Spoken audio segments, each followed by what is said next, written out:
वहाँ और मेरे गार्ड कमांडो का झगड़ा हुआ, जो वीडियो मैं पहले शेयर कर चुका हूँ। यहाँ काट रहा है तो मेरे बचाव में मुझे भी काटना पड़ेगा। लाओ सीआरपी कमांडो लाओ ना आप। ये है सीआरपी कमांडो। 8 साल सिविल का ब्लैक बेल्ट, उसके बाद 1 साल यूएससी क्वालिफाई 2010।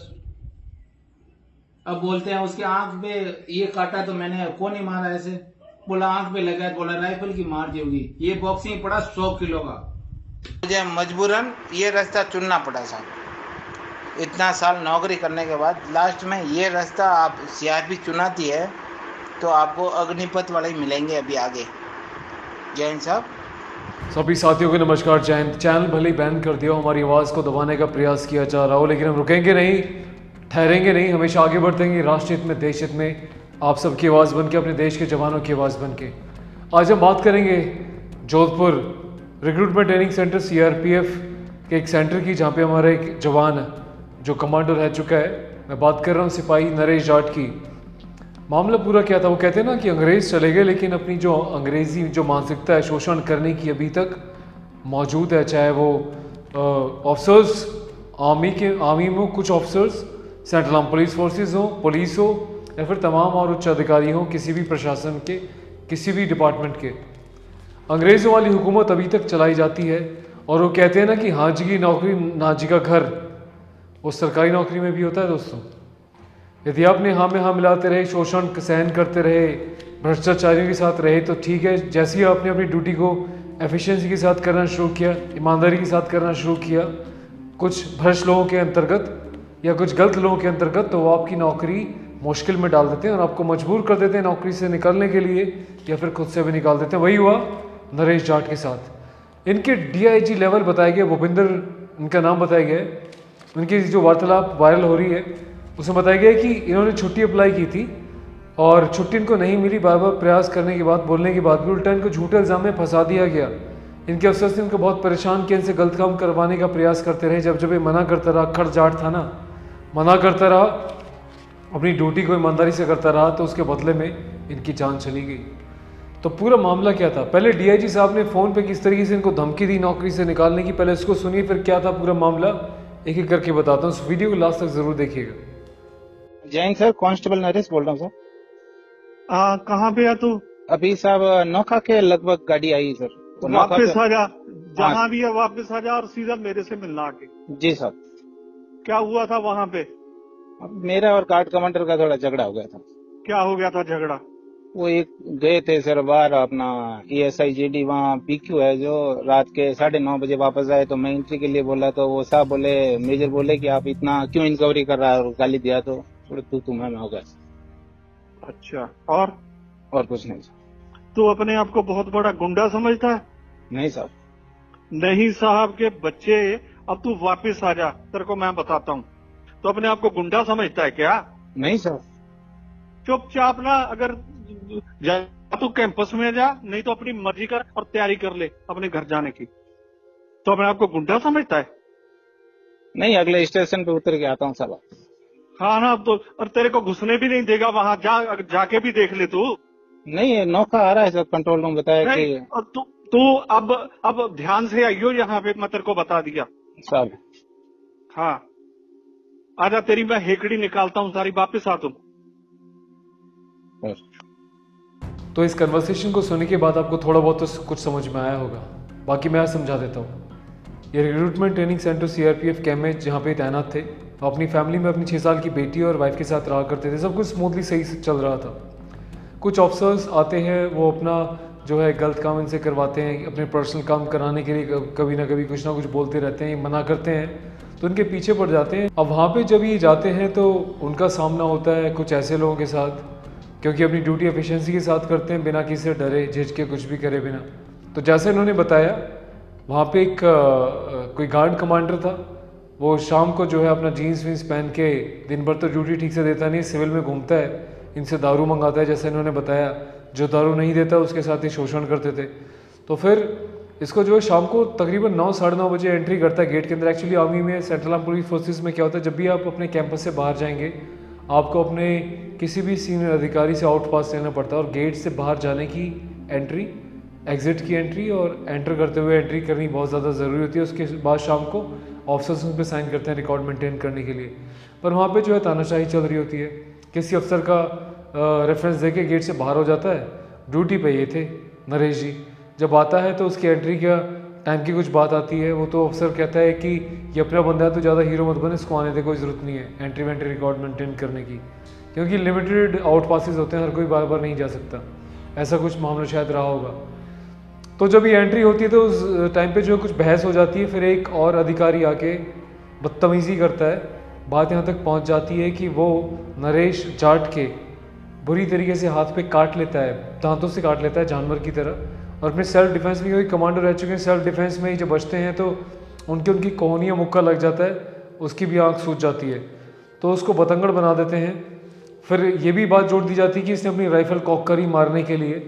लेकिन जब इंक्वायरी होती है तो पता चलता है कि खुद एक सीनियर अधिकारी बोलते हैं कि भैया राइफल तो कॉक करी नहीं है, कोई इसने जो है ट्रिगर नहीं दबाया, कोई बुलेट मिसिंग नहीं है, कोई खोल यहाँ पे गायब नहीं है, तो फिर क्यों झूठा इल्ज़ाम लगा गया।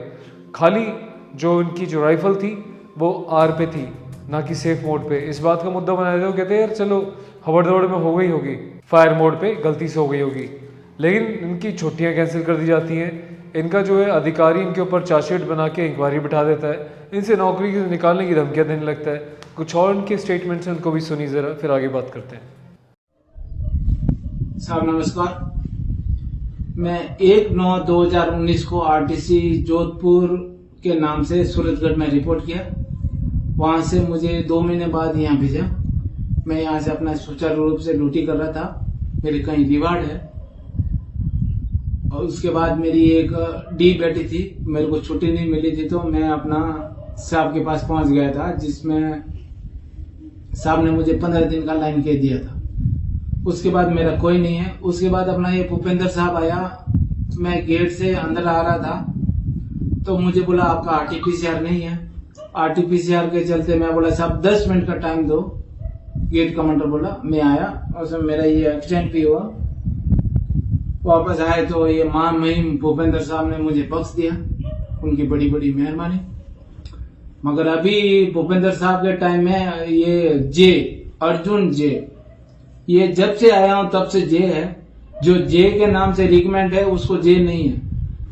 ये गौरव मनाली और अर्जुन जे, ये एसएम और जे यही रहते हैं इस आरटीसी में। जब तक ये नहीं जाएंगे यहाँ से सुधार नहीं होने वाला।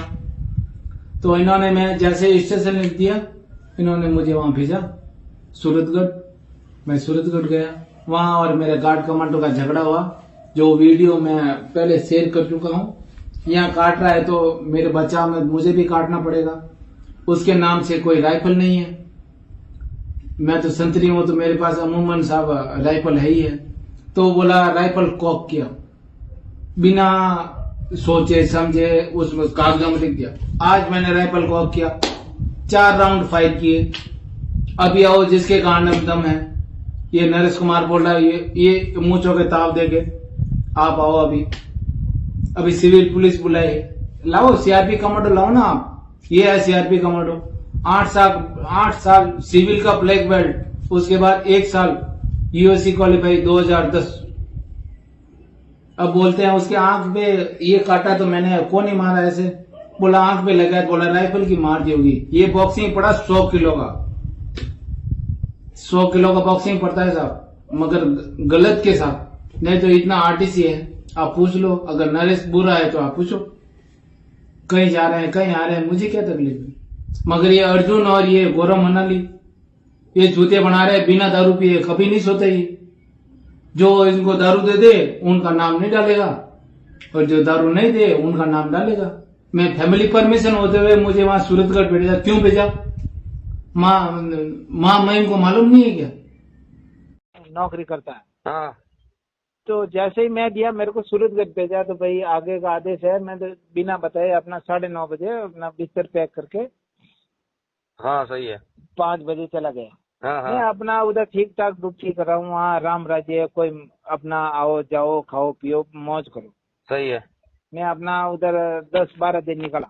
हाँ हाँ फिर रात में एक ESI GD आया, दिन में आता है वो। हाँ जिसकी 12 से 2 ड्यूटी होती है वो उस समय आता है हाँ वो बोलता है कि भाई मेरी थोड़ी छाछ ले आओ इधर से। साथ। हाँ छाछ, सामने एक कोई दुकान है। हाँ हाँ हाँ तो मैं बोला पर आप ले आओ साहब, मैं ड्यूटी में खड़ा हूँ। तो कोई नहीं साहब, मैं लेके आता है। तुमने हाँ ला के दे दिया साहब। हाँ जैसे ही वो दुकान बंद, वो साहब एक सतवीर साहब BQ जो ATC सूरतगढ़ का, हाँ शाम को बढ़िया जींस लगा के ये गया बाहर। हाँ भाई दिन में मुंह बांध के छुपने वाला आदमी रात को इतने बजे आएगा तो मैं एंट्री नहीं कराऊंगा, मैं जब संतरी हूँ तो। सही बात है। तो एंट्री कराने के लिए उसे बोला तो बोला तू कर दे। मैं बोला मैं क्यों करूँ, हाँ आप करो यहाँ। बोला मैं आज ड्यूटी ऐसो हूँ। हाँ तू ड्यूटी ऐसो नहीं, तू प्रधानमंत्री मोदी है, तू अगर तेरा साइन करके जा तू यहाँ। हाँ तो वो 9:15 या 9:25 पे साइन किया। हाँ तो इतने में गार्ड कमांडर बोला कि तू मेरे आदमी से इतना अनकेरी क्यों कर रहा है। हाँ तो मेरे पास आया वो दौड़ के। हाँ तो मैं उसको धक्का दिया, मेजर क्या कर रहे हो आप, मेरे को मारोगे क्या। इतने में मेरे राइट हैंड बाजू पे काट दिया। तो उसको मैं कोनी मार के छुड़ाया तो उसके आंख पे लग गया। मेरा अब हाथ का तो किसी को दिखाई नहीं दे रहा है, सही। उसको आंख का दिखाई दे रहा है। हाँ वो हो गया साइड में। हाँ इतने में सुरेंद्र साहब आए और BHM साहब आए, हमारा अशोक कुमार बिश्नोई। हाँ मैं बोला साहब ये लो राइफल, ये कब से बोल रहा है कॉक किया ये करो राइफल, देखो साहब। हाँ उसमें मैगजीन भी लगी थी। सही है। तो साहब ने मैगजीन उतार के कॉक किया, बोला इसमें तो राउंड नहीं है मगर राइफल का टिगर R पर है। साहब ये तो मेरी वर्दी से हो गया होगा, बाकी देखो इसमें राइफल है तो राउंड कहाँ गिरा। हाँ बोला इसमें तो राउंड तो पूरा है, कहीं नहीं गिरा। सही। अब वो आदमी यहाँ आके 5 दिन हो गया, ना तो मेरी ड्यूटी है, ना मुझे आउट पास दे रहे हैं, ना मेरे को स्टेशन लीव दे रहे हैं, और उसके लिए गार्ड लगा के रखी, DG बना के रखा उसको। सही। अब बता मेरी कौन सी गलती है। की गलती को नहीं, आप मोटा कमेंटर बात करते हो यार, तो टेंशन कोई काम है नहीं कमांडर नहीं, अब कमांडर बोल वो मुझे बोला कि मेरे को पहले लेटर दूसरा दिया, हाँ बाद में लेटर कॉक करने का दिया। पहले बोला कि आपका प्रमोद साहब वो है इंक्वायरी अफसर, आपका गार्ड कमांडर से बहस हुई, आप वहाँ जाके इंक्वायरी कराओ। मैं गया, नौका से वापस उतार दिया। हाँ वापस आया तो यहाँ ला दे रहे तो मुझे बाहर जाने दे रहे, न कहीं हाथ हो गया, मेरा काम नहीं कर रहा हाथ। देख मेरी बात सुन, तू थाने दुखी है डब्बा आप जिंदगी आगा पाता क्यों नहीं RTC में अगर तू चेल पहल करके दिखा दे, चेल पहल देख छून शान, तो मतलब और चक्कर में डब्बा अपन कोई तकलीफ नहीं लेनी चाहिए। तू और छून शान नहीं। 8 साल मैं ब्लैक बेल्ट कर दिया, 1 साल CRP सिखा दिया, मैं 4 मंजिला मंदिर से सीधा नीचे उतर जाऊँ। अरे अपन क्यों नहीं उतरना, तू अपन नहीं तो आजा कटा तू। अरे भाई मेरे पास मत आना आप। कोई ज़्यादा आगे बढ़ नहीं पाता क्योंकि उनके हाथ में बताइए कि LMG थी, उसके सामने कौन टिक पाएगा, और साथ में फैमिली भी थी, तो रिटेलिएशन में यहाँ से कोई फायर भी नहीं कर सकता था। सोचा समझा बुझा के हम ले आए, लेकिन सोचिए किस स्थिति से हो सारे जो मेंटली जो है हर कोई स्ट्रॉन्ग नहीं होता। ये जवान शायद मेंटली इतना स्ट्रॉन्ग नहीं रहा होगा, नहीं झेल पाए इन सारी चीज़ों को। जब नौकरी से निकलने की बात है, इसकी आंखों में इनकी बेटी का फ्यूचर, अपनी वाइफ का, पेरेंट्स का फ्यूचर सामने आ गया। इतनी असंवेदनशीलता के साथ कई बार कुछ ऑफिसर्स जवानों को धमकियां दे देते हैं, पर ये नहीं सोचते कि उसका अंजाम क्या होगा। वही इस जवान के साथ हुआ। ये इस बात इनके दिमाग में घर कर गई, और ये ठहरा जाट, ये जो है ईमानदारी से काम करते हैं, किसी की सुनते नहीं है। तभी आपने देखा होगा कि जाट गुजरों को, ये तमाम जितने भी क्षत्रिय हैं, उनको इजीली प्राइवेट जॉब भी नहीं मिलती। बोलते हैं कड़ बुद्धि का बंदा है ये पता नहीं अफसरों को कुछ बोल देगा, किसी को मारपीट देगा। वो गलत नहीं होते ना, वो किसी को मारते पीटते, एक्चुअली वो सत्य के लिए खड़े रहते हैं, सच के लिए वो किसी को नहीं बख्शते, चाहे कोई अफसर हो या जो मर्जी हो। वही यहाँ पे इनके साथ भी होता है। फाइनली जो है ये बहुत आहत हो जाते हैं, तमाम इनसे कन्वर्सेशन होती है, किसी की बात ये मानते नहीं है, और अंत में आके जो है तकरीबन सोमवार को 12 बजे ये अपनी राइफ़ल का ट्रिगर दबा देते हैं, गन यहाँ पे रख के, और वहीं पे एन मौके पे इनकी जो है मृत्यु हो जाती है। तो पीछे परिवार छोड़ जाता है, बच्ची छोड़ जाती है, और सवाल छोड़ जाता है कि किस तरीके से कुछ अधिकारी अपनी वर्दी का, अपने ओहदे का गलत फ़ायदा उठाते हैं, शोषण करते हैं, गलत को सही, सही को गलत ठहराते हैं, झूठी इंक्वायरी में फंसा के जवानों को घर भेजने का काम करते हैं। तो सोचिए किस मानसिक स्थिति के साथ एक जवान अपनी ड्यूटी को निभाएगा। ये अपने आप अफसरों को सोचने की बात है और हम चाहेंगे इस भाई को इंसाफ दिलाने के लिए वीडियो को ज़्यादा से ज़्यादा शेयर करें, सरकार तक, अथॉरिटीज़ तक इस वीडियो पहुंचे ताकि हमारे इस जवान को इंसाफ मिल सके। दोस्तों ख्याल रखिएगा, कमेंट करके बताइएगा कि आप क्या कहते हैं इस पूरे मामले के ऊपर। जय हिंद।